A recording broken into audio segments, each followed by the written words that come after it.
Sawadee Kap, everyone. Today's story comes from a subscriber named Rory, joining us from Scotland.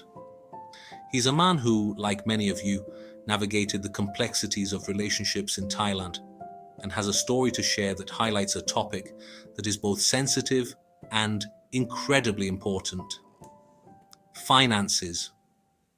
Rory's story is use of his 30 years experience in Thailand to develop cautionary tale that explores the common financial pitfalls and offers smart strategies to protect your assets and, most importantly, your peace of mind. Today, I'm diving into a topic that is both sensitive and incredibly important for anyone navigating relationships in Thailand, especially those that start in a bar environment. The topic is finances. I know it's not a conversation anyone wants to have, and it can feel unromantic and even cold. But I've learned from my time here and from hearing countless stories that understanding this dynamic is a crucial key to a successful experience. The goal of today's video isn't to be cynical or to tell you to distrust everyone you meet. Instead, it's to give you honest insights and practical strategies to protect your finances and, most importantly, your peace of mind. I want to equip you with the knowledge to make informed decisions and to avoid the potential financial and emotional distress that can follow when a relationship goes wrong. I want you to be a protector of your own assets and your own heart, because no one else is going to do it for you. Let's start by looking at the emotional side, because that's where the real risks begin. You meet someone, and they're kind, they're attentive, and they seem to genuinely care about you. They listen intently to your stories, laugh at your jokes, and make you feel seen in a way you haven't been in a long time. Then, they confide in you, sharing a heartbreaking story about their struggles. A struggling family in a distant countryside province, a sick parent in need of medicine, or a crushing debt that's holding them back from a better life. In that moment, a powerful fantasy can take hold. You stop seeing a person in a difficult profession and start seeing a damsel in distress. You, the kind-hearted expat, become the hero, the one who can solve her problems, rescue her, and give her a better life. This is the emotional hook, a powerful fantasy that taps into a deep-seated desire to be a provider and a protector. The promise of a shared future and a sense of purpose you might have been missing is incredibly powerful, and it's where the financial investment often begins.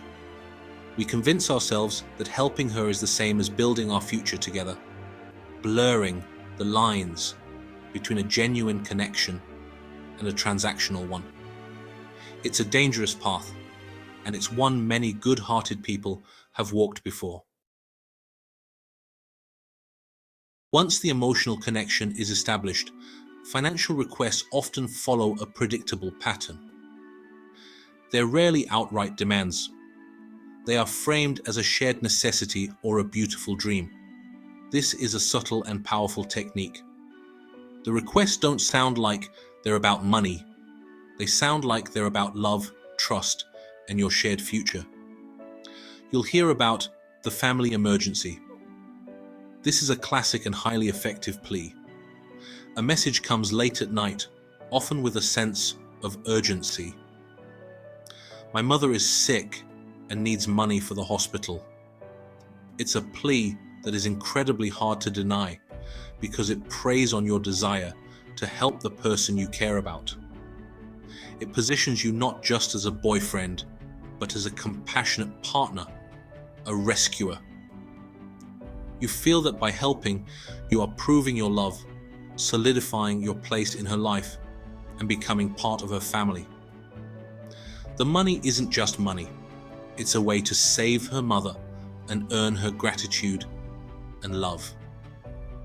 The debt. The promise of a life together is often sealed with a plea to pay off a debt. This is a powerful emotional plea. If I can just pay this debt, I can leave the bar for good. You're led to believe that your money is buying her freedom. a literal way out of a life she claims to despise, cementing your future together. It feels like a heroic rescue, a defining moment where your generosity transforms both of your lives. The money is no longer a gift, it's an investment in a happy ending. The business dream. This scenario is framed as a shared investment, a project you can both work on. Phrases like, "I want to open a small noodle shop or a little stall," paint a picture of a new life for both of you. It's a powerful emotional plea that makes you feel like you're not just giving money away, but building a new life together. However, this dream almost always requires your money to get off the ground, money you may never see again. The business, the shared future, and the dream itself often exist only in the conversation, not in reality. These scenarios are effective because they leverage your emotions. They're not always lies, but the danger is that they can escalate from small, manageable amounts to a significant portion of your savings before you even realize it. The requests are often spaced out, starting small and growing in scale, making it feel like a series of unfortunate events rather than a deliberate pattern. The emotional and financial entanglement becomes a tangled knot that's almost impossible to untie, leaving you feeling responsible and trapped.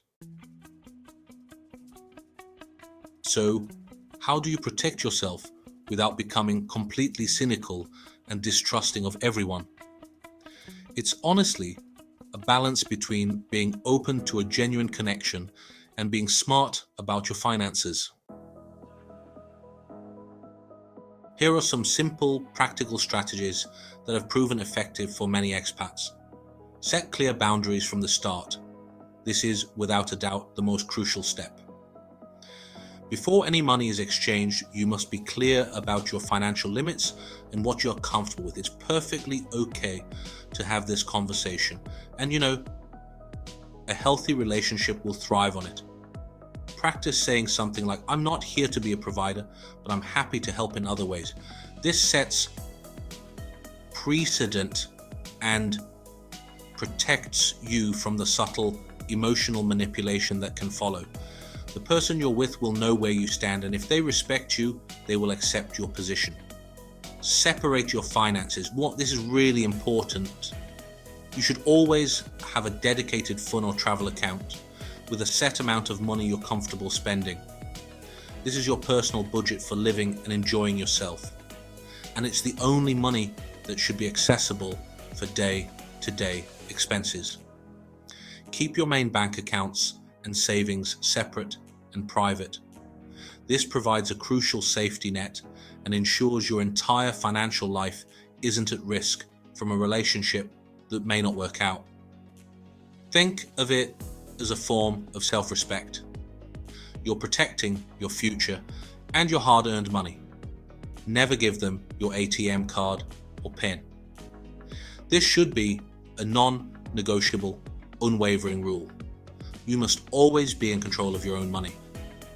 The moment you hand over your card and PIN, you give up all control and are at risk of having your account drained. If you want to give a gift or help out, do it yourself. Go with her to the bank, to the money transfer service, or to the hospital. Be present for the transaction. This simple act of control protects your assets and sets a clear boundary that you are a partner, not a walking ATM. Practice due diligence. If there's a big financial request, like an investment in a new business or a large family expense, you need to ask to be involved. This isn't about being a detective. It's about being a genuine partner in the life you're supposedly building together. Insist on meeting the family, seeing the house that needs repairs, or visiting the business location. This is a crucial step to verify the story you've been told. If they resist with a long list of excuses, "The roads are too bad," "My family is shy, we'll do it later," that's a serious red flag you can't afford to ignore. A genuine partner would be proud to show you the family or the business you're helping to build. The bottom line is simple. Trust, but verify. A healthy relationship, regardless of where it starts, is built on transparency and mutual respect. The person who truly cares about you will understand and respect your financial boundaries. If they don't, if the demands become a source of conflict or secrecy, you really need to take a step back and reassess the situation. This isn't about being suspicious, it's about being smart.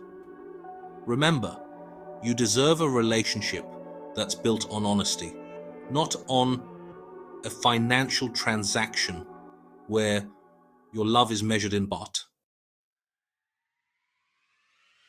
I know this isn't an easy topic and it can be hard to hear, but I hope this video has given you some valuable things to think about. It's a message that comes from a place of experience and empathy, not cynicism. It's far better to be wise than to be heartbroken, and to protect yourself before your emotional and financial resources are completely depleted. Rory's experience is a powerful reminder of how emotional investment can lead to financial vulnerability. What are your experiences with this? Have you seen or navigated these red flags? Share your thoughts and stories respectfully in the comments below. If you found this video helpful, please give it a like. And for more honest conversations and insights into expat life, make sure to subscribe and hit that notification bell. Thanks for watching, and I'll see you in the next one.